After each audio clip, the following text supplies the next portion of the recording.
Hey, I'm Rob for JTRPodcast.com, and at Essen Spiel 2018 I played Planet. And in this game everyone has a big round thing representing a planet, and it has metal panels on it, and everybody's going to be drafting magnetic tiles representing different land types, and you're going to put them onto your planet to build your planet out in order to attract species and win the game. And here it is. It's a big old box, big, nice and thick, because you've got the big planets inside. There's 4 of these in the box. There you can see it there, it is quite big. And to set up, you're going to have a number of piles of these tiles, piles of 5 tiles, which is hard to say. And there's going to be a number of these cards spread out. So you can see in the picture here, there's 10 piles of tiles, that's for rounds 1 to 10. And then there's a number of species cards laid out. There's going to be more and more as the game goes on. So you're going to have just 1 to fight over in round 3, but in rounds 9 to 11, you're going to have 3 of them.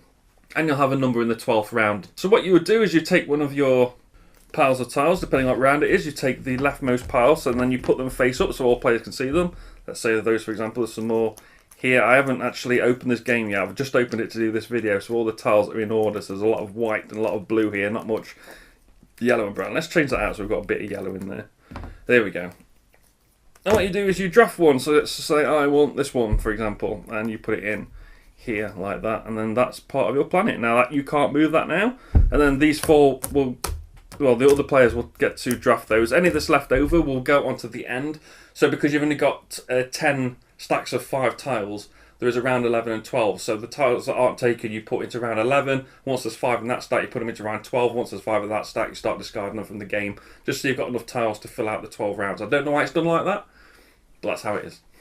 And throughout the game, you're going to be connecting up different regions of the board. They don't have to connect. You can put them however you want. You can put that to there if you like. The reason you're doing this is because from round 3 and onwards, you're going to start scoring. There are 4 different types of scoring cards. I've got 1 of each here. So the first way to score is everybody's going to get dealt one of these natural habitat cards at the beginning of the game. You can see there they've got the different numbers on. Tells you how many you need and how many points you'll get. So you need this many areas. So you need 13 areas to get 2 points.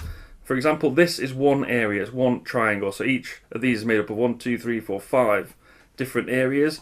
And just so you know that each one connected thing is known as a region. So this would be 1 region of snowy area there. That's 1 region of desert, but it's also 1 area of desert. There is 1 region of water divided into 2 areas. You need to know that. It's important to know. So yeah, this is going to give you something to aim for. Everybody's got 1 of these. They're all going to be face down. There are 5 different terrain types, whatever the best word for that is. And everybody's going to get 1 face down. So there's going to be, you know what people are trying to aim for, but you don't know who's got which one. You know that one of us is going to be out the game in a 4-player game.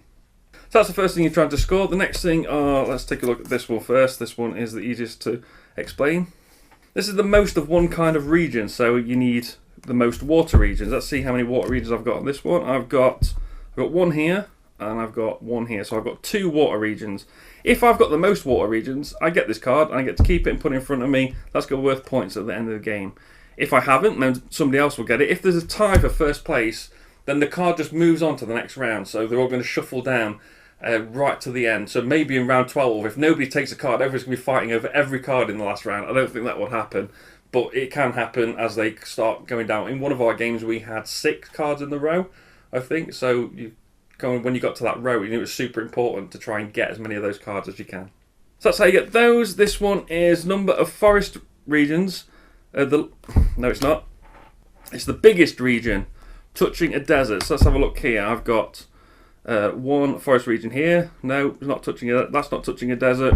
This is a 1, 2, 3, 4, 5 area region, but it's not touching a desert, so that doesn't count. If this one was here, for example, now this forest region is touching a desert, so I'd be able to say, right, I've got a 5. Can anyone beat a 5? That's pretty much how that works. That's how you get this card. Again, if it's a tie, it just moves down the line and be available in the next round for somebody to try and get it. And this one is the same thing, but the opposite, which doesn't make sense. But yeah, the most of the brown regions, but not touching a green. So here, brown touching a green, brown touching a green, brown touching a green. I've got nothing for this one. I can't do anything. So let's do this. There we go. So I've got 2 brown not touching a green. So I'll be able to say 2. I've got 2. Can anyone beat 2? somebody should be able to beat too. But that's how the cards work. Now, they are worth different points at the end of the game, so they're all different colours, obviously based on the habitat that they all live in. And so I've got the yellow card, I've got the desert card, which means any desert card, because I'm collecting deserts, and obviously deserts will be easier for me to score, any card that's yellow, well, I'll get 1 point for. But any card that's not yellow, so say I got these 3, they're all non-yellow cards, they're all worth 2 points. So I'll get 6 points for these cards at the end of the game, plus whatever I got off this, plus whatever I got from anything else. That's pretty much the game. Now, obviously, the best part of this game is the gimmick of the planet and the magnets, and what that does is it not only gives you something to play with. If it was just like a Carcassonne style placing tiles on a board, it would be a very dull, literally flat game. But what makes this good is this.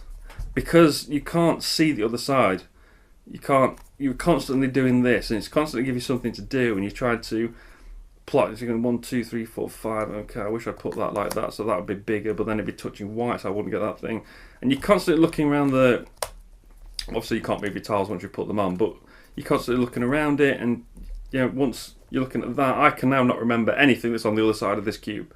Maybe that's my fault. Maybe you do better, but I could not, and I really like that. I like just having this thing in my hand, this thing to play with and throw around and stuff, and I really like having it, and I like having to look around it and trying to think kind of over the edge of the. This must kill flat earthers, but yeah, if you're looking over the edge of the planet and looking to say, okay, I can sort of connect these two areas up.